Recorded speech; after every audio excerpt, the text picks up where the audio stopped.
G'day, we are back. Welcome to season 28 of Austin Underground, the show about all things music related. We're your hosts. I'm VJ. And I'm Nicole, and we have an awesome show for you here tonight. We'll be giving you some inside music news, talking about the songs of the summer, breaking down Mac Miller's discography, Comparing world tours, discussing Olivia Rodrigo's new album, and ending it off with a game of Who Said It. But first, let's roll the intros.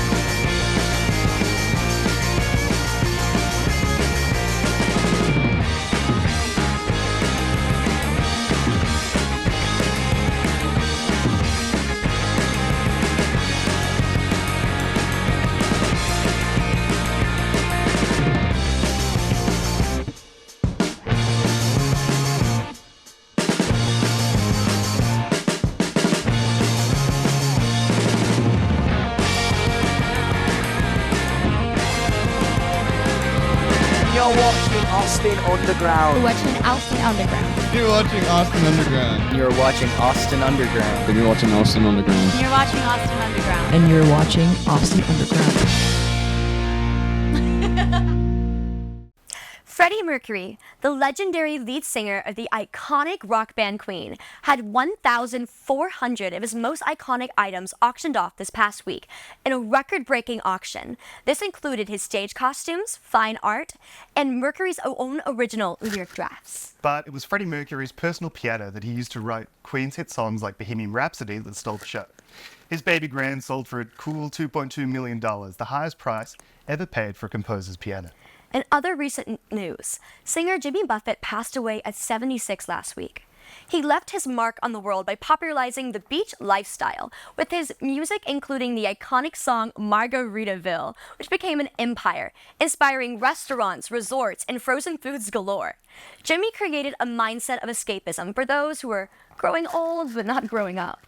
And in local music news, the Austin-based band Farmer's Wife just released their first EP on September 8th. We have a behind-the-scenes interview with them on our website, so go check that out.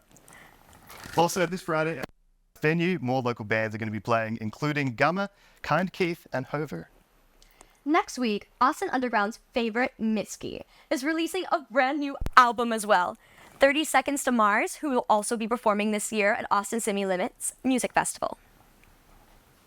And that was one hot summer in news, but we've also got some pretty hot songs. So let's head over to Leslie, Reagan, and Carmela to tell us what they thought the hottest song was.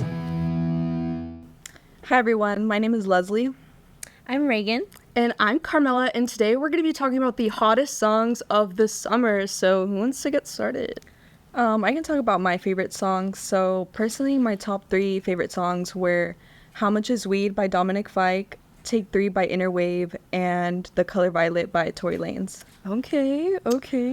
I kind of took more of a cultural approach to this. I mean, I was thinking of songs that I've heard like all summer long in all different kind of locations and situations, and I came down to Calm Down by Selena Gomez and Rima, or Rima featuring Selena Gomez. Okay. That's a good one. I saw that all over TikTok. I feel like, yeah. Yeah, let's talk about Tory Lanez though. I mean, I love his song The Color Violet, but like I feel like after his big controversy with Megan Thee Stallion, I can't really like listen to him anymore. I don't know if it's I forgot about that. That happened. Yeah, I don't know. I don't know how his career is really doing right now, but I mean, I still love the song, I will say. I do love the song, but Yeah, what are your favorite, or what were your songs of the summer? Well, I'm a huge Tame Impala fan. My favorite song of all time has to be One More Year. It just gets me in the mood every day. It's the first song I listen to when I wake up. It's what I listen to before bed. Obviously, I pray, of course, but I mean, I do listen to it before. I just love Tame Impala. And then would have to say Fast Car by Luke Combs. Hate to out myself as a country fan, but definitely love Luke Combs. And I think it's Back on 74 by Jungle. Pretty good. That's a great song. I have also seen that all over TikTok. Have you guys seen that dance For everyone's sure. been doing? Yeah. You should go check it out. girl. Okay. It's great. The choreography is good. Yeah.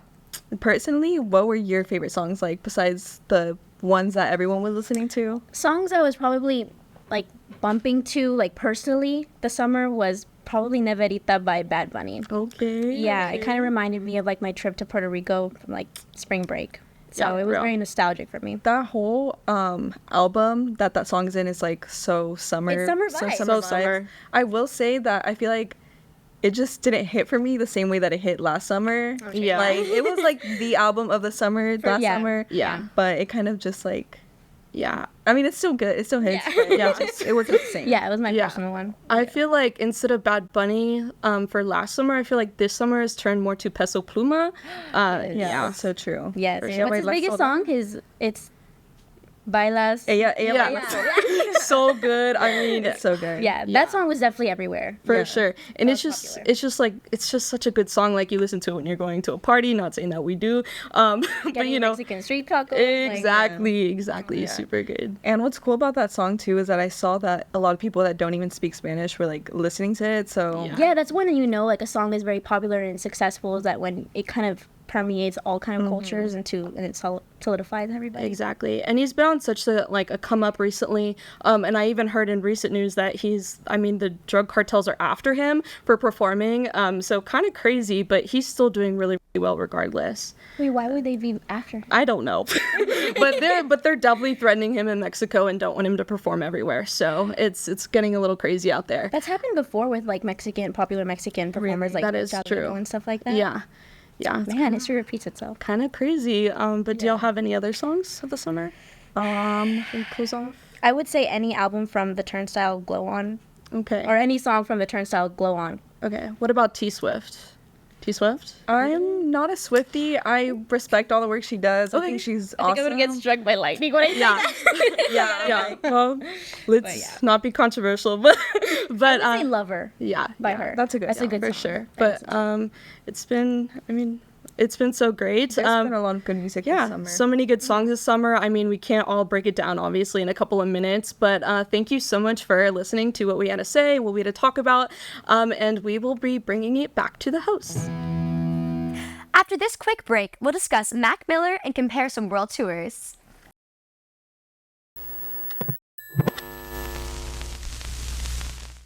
Five years ago, Mac Miller tragically passed away, but he left an incredible legacy. And here to talk about his musical brilliance, we have our very own Elliot. Everyone, I'm Elliot. Thank you all for having me. Now, Mac Miller is my favorite artist, as you can tell by the shirt, and I'm here to talk a little bit about his album Swimming in Circles and how connected they are. I would also like to give credit to Dissect Podcast on Spotify. That's where I pretty much learned all this from. And let's get started. So, some context, Mac Miller was a prominent hip-hop artist throughout the 2010s with 6 studio albums to his name, as well as multiple other projects.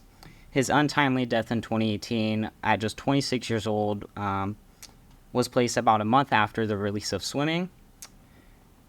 In 2020, producer John Bryan, the guy who worked on Swing with Mac, as well as Mac's estate, released his posthumous album Circles. Prior to his death, though, Mac and Bryan were already working on Circles as a companion album to Swimming in order to convey the phrase swimming in circles. Keep that in mind. Now let's focus on Swimming. Throughout the album, Mac is open about his struggles with mental health and substance abuse. He expresses these struggles through the swimming metaphor, as in sinking or swimming, life or death, etc., as well as the swimming metaphor of just his constant efforts to change his ways. The allusions to life and death in Circles are clearly displayed in the opening and ending tracks Come Back to Earth and So It Goes. And So It Goes, towards the end of the song, the harmonious So It Goes sounds like they're singing circles, so try and sound it out. Also, the last few lines are, My God, I go on and on, just like a circle I go back where I'm from. This leads into the heavy synth outro.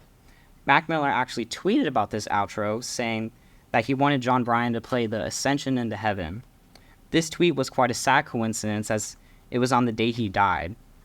But this all connects back to the first track through its title, Come Back to Earth. Now shifting to Circles. In the opening title track, Mac says, I just end up right at the start of the line, drawing circles. The references to circles in the final lines of So It Goes and the opening lines of Circles link the two albums together. In Circles' final track, Once a Day, Mac alludes to the concept of circles once more, pointing out the circular nature of each day.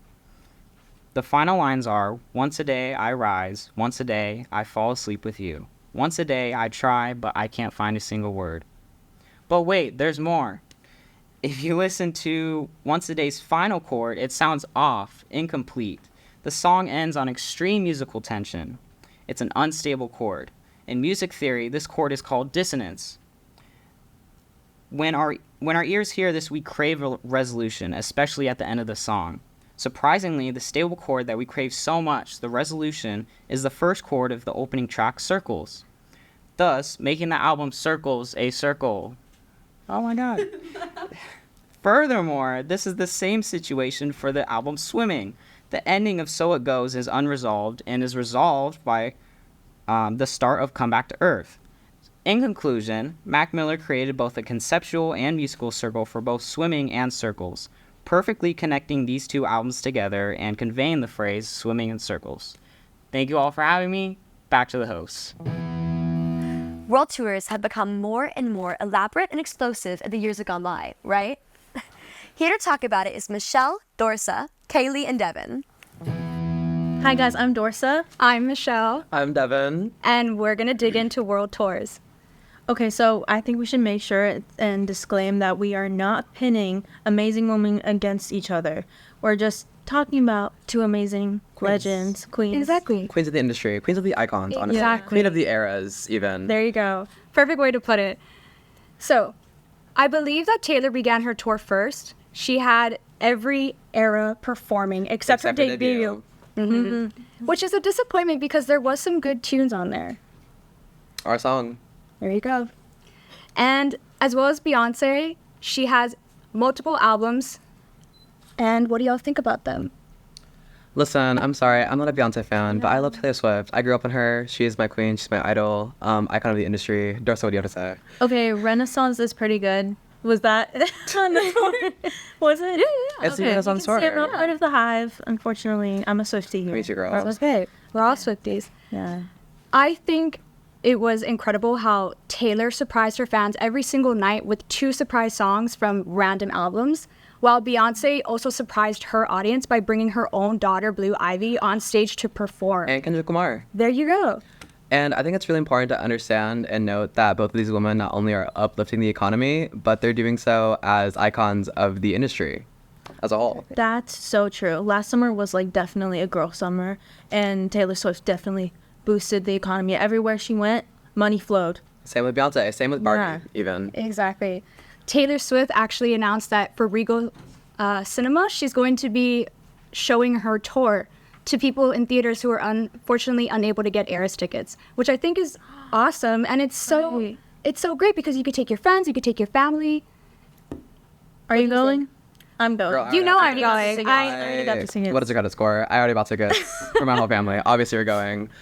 Okay, something else. We know that Beyonce is literally shaking the world, but can we talk about the fact that Taylor Swift shook like Santa Barbara, right? She shook the ground. She caused an earthquake. Like a category like 1 or 2, right? That's crazy. I'm Yeah. sorry. And did y'all see the coincidences when there was thunderstorms? She still performed and there was lightning on like No, that girl does not care. She strap- does not care about the weather. No, but the lightning was perfect with certain yeah. music. Like it was. It's like she paid for that to come. She sang through the rain. And I love the intricacy of like both world tours. I think both shows are like really well done and as a whole. Like I feel like the like quality and like general like their effort to like make their shows and performances of each song and like each era, each industry like album is like really well thought out and really good. From like the choreography to like the details of the costumes, like all of it is so well done in both their parts. So It's well perfect. done. I also love that Taylor at one point jumps into the stage after the surprise songs, And it swims away. and swims away. But also Beyonce is like flying in the sky at one point for And her also like concert. a V. Yes, so Super they went all out, which is incredible.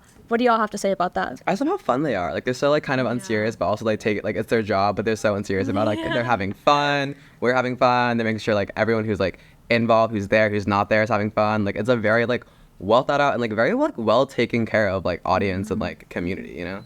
That's so true. She sang 10 minutes of All Too Well. I know. Girl, she sang 3 hours of her her album, her discography. Not 3 only hours. that, but she announced the 2 re-records, 1989. 1989, and Speak Now. Yes. And in fact, we are speaking now. We are. And not only did she announce new albums, but she released and previewed a music video for I Can See You, which made the audience go crazy. What do y'all have to say? I love the music video so much. It's so part of me. Like, she's like cool Taylor Lautner. I'm sorry, that's amazing. I love that for her. She's so cool. I love Taylor Lautner. He's great. What about you, Dorsa? She's really dancing through the heartbreak, working through the heartbreak. Yeah, if you weren't aware, Taylor Swift and Joe Owen did in fact break up, unfortunately. Yes. But she's going through it. You know, Beyonce is setting it up right now in the economy as well with her industry and her music and her shows, which a lot of celebrities are currently at, like Zendaya and Tom Holland. Yes. Overall, I think both tours were incredible, and they're going to keep improving and doing well. And any last thoughts before we send it back to the host? I am just so proud and so grateful to be part of both of their music industries and be able to be an active listener in both their discographies. Great. Thank you for listening, and let's send it back to the host. I'm just glad I don't have to pick a favorite between Taylor Swift and Beyonce because I don't want to be judged. But stick around after the break because we're going to be discussing Olivia Rodrigo's new album and playing a fun game.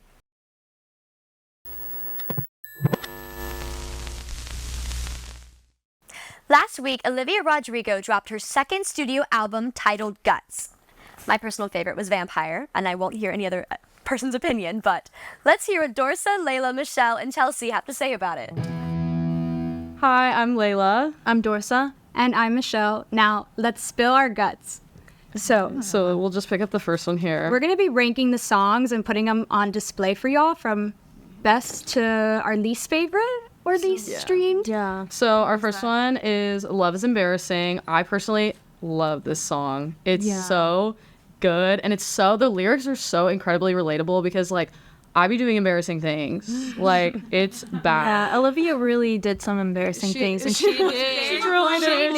She did. And it keeps thank you for going. being vulnerable, because we all do it, Olivia. I think this song was really good. Are we feeling? I say it's above, like, maybe 5? Yeah. Somewhat so, around like, there. Maybe. Do we say A or B tier? Okay, how about, I think B. B. It's great, but not. It's not the best. best. It's definitely great. Yeah. Okay. Next one. The Grudge. Okay, let's get into it. I can't remember. I've what that talked to sounds so many people who cannot remember what The Grudge sounds like, but I like the song. But truly, if you ask me to sing any of it for you, I don't remember. I truly don't. But it's a good song. It's really good, and I love yes, it is. It's in my top 5, and everyone has their own cup of tea. But I just really think that this song is for Taylor Swift and what happened. We don't have to get into that, but I say it's top 5 because it really was meaningful. Do we say it should go on the same tier as Love is Embarrassing? Sure, we could do that. I would say it's definitely below Love is Embarrassing, but we could put it on B tier as well. I don't mean. Our next one, Teenage Dream. This is That my one favorite. hit. This That is one my hurt. favorite. It hurts. The lyrics hurt so bad. Because we live in a world that's always like younger is better, and like all the new artists are usually like so young. I can't even imagine how she feels. I know, especially at like 19. Like, I cannot imagine being that worldwide famous. I think this is a fantastic song, and I honestly think it's better than both of these. Yeah, me So too. I'd say it goes in A tier. It can. Yeah. Okay, what's next? Let's see. Let's see. Okay. All American. We know. We know. We know. We know. We know. We all know what we're talking Yeah. about. Yeah. I liked this song. It didn't hit super personally for me, but I think the lyrics are good. I think it was a great opener, and the transition into the next song was so good. They did that transition perfect. I like the contrast between like the soft vocals and then like the really hard chorus. Yeah. And she actually dropped the music video for All American You Know What today, and it was incredible because it really did bring the song to life. I think all the different Olivias in the video really showed like, oh, this is what I should look like on the outside, but on the inside, I'm thinking female rage, and I really want to get him back, you know? Yeah. I think this one could go in A tier as well. Or maybe B. Or are we thinking better? A. I think the highest one. The highest? Yeah. Okay. S tier song. It's a great one. Next song, Making the Bed. This is my absolute favorite song. Just because, no pun intended, she really did like spill her guts with this one because she held herself accountable to what she's been doing and pushing people away and putting herself in situations that she does not like, but she knows that she made the bed. She did that herself. So it took a lot of guts to own up to it. I think this was a fantastic song. Vocals, lyrics, everything. I was laying in bed like this. Sadness. I think this one could go at the It's top. top tier. It's great. And actually, I just need to point out, that's not... I said the music video was for that song. It's not. My bad. Keep going. Okay, next song, Get Him Back. This is what the music video is for. I was just preparing off what I was going to say for it. It's okay. Get Him Back is not one of my personal favorites, which is a controversial opinion. We disagree on this one, but it's great. I think the lyrics are really good. Okay, guys, rapid fire round. We gotta go quick. Rapid fire. okay. Pretty isn't pretty. That's a great song. B B song, tier. but like B. Okay. Vampire is definitely. Oh, it's in the my top. God, it's Definitely. amazing. Number It's one. amazing. Bad idea, right? Is I say it's in the A. Or Yes, I think it's A. Like it's amazing. That's not All right. We'll valid stick in these up here. homeschool, girl. Lacey and Logical. In between A and B. Right there. Lacey and Logical. Lacey has to be top. I'm sorry, the song's just so beautiful. Thank you so much for watching, Yeah, and we thank hope you you guys. agreed. Let's take it back to the host. That was great. Thanks, guys. Now, finally, my friends and yours, Jace, Vivian, Belle, and Justin, are going to play a fun little game of Who Said It? Princess Diana or Ice Spice? And I've heard it's harder than it sounds, so let's check it out. Hey y'all, my name's Justin and I'm joined by Vivian. Jace. Belle. Today we're going to be playing a pretty fun game. We're going to be looking at quotes and figuring out who said it, Ice Spice or Princess Diana. No doubt two of the most influential figures of their time, so you guys are going to have a good time guessing who said what. Are y'all ready to play? I'm ready to munch.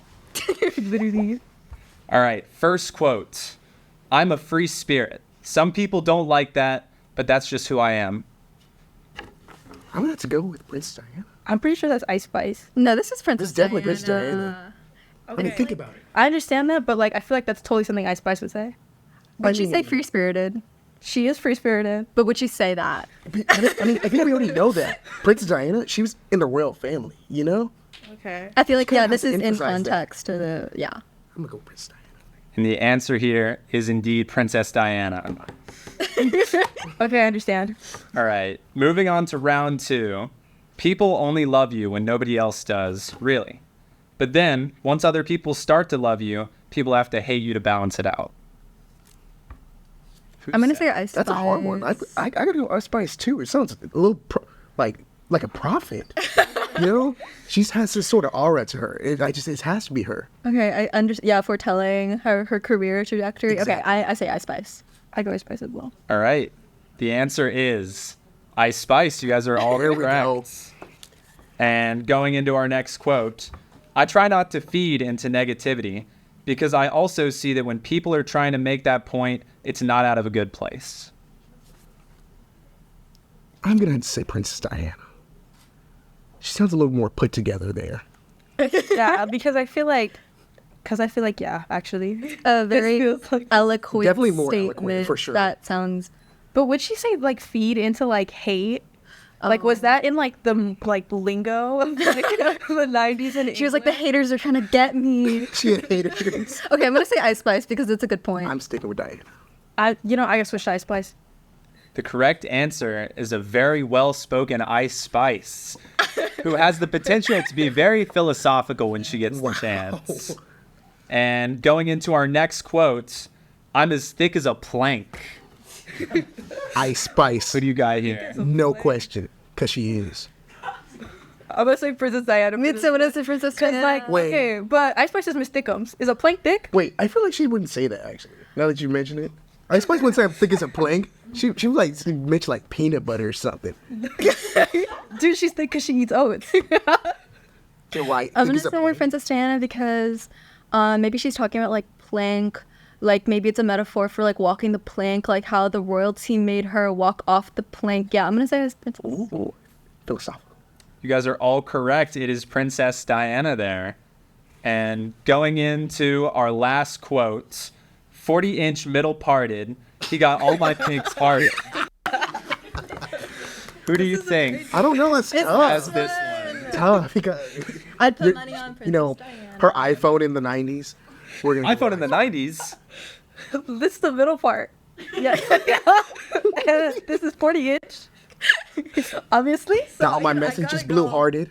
I actually gotta go with my girl, Princess Di. It's Princess Di. Shockingly enough, it is Ice Spice here. And thank you everybody for joining me. We are going to go straight back to the hosts. That was so great. Thank you so much for tuning in today. We hope you've had as much fun as we've had. If you want more of Austin Underground's latest content, make sure to check out our social media at Austin Underground and our website, austinunderground.org. But for now, we'll see you next week. Bye. Bye.